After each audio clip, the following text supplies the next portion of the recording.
So we begin Shabbat by lighting candles, which is an act of beauty. It's an act of bringing more beauty into the world by bringing more light into the world that helps us reflect the light in each other. And that helps us understand that each person, each human being, carries light and carries beauty in them. But this week, for many of us, has not necessarily felt like a week of beauty.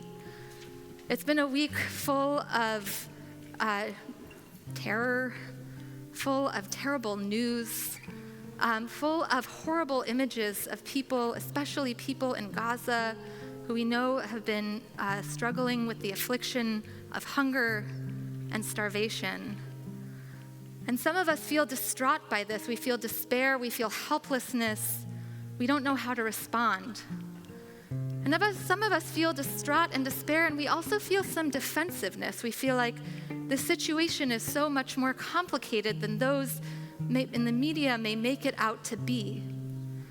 And so we wanted to bring some text from our past to help us see this in a certain light.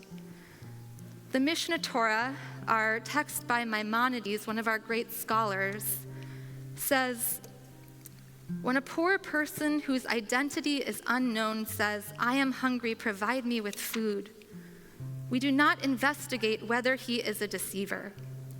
Instead, we provide him with sustenance immediately. We provide sustenance and clothing for the poor of the Gentiles, together with the poor of the Jewish people, as an expression of the ways of peace. So as complicated and as challenging as it may be, our job is to ask for there to be food for everyone who needs it. And we may not know exactly how to do it, but we do know there are some Jewish and some Israeli organizations who are really fighting for that food to get in, fighting for that food to get through.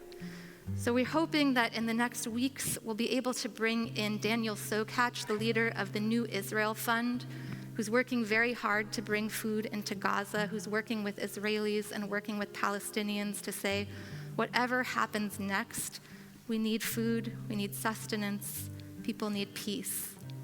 And so that's our hope and that's our prayer as we light these candles. And we'll say, Olam Chesed Ibaneh, we can build a world with more kindness, with more peace in it. So we'll begin on page 2 with our lighting of the candles, and then we'll sing Olam Chesed Ibaneh.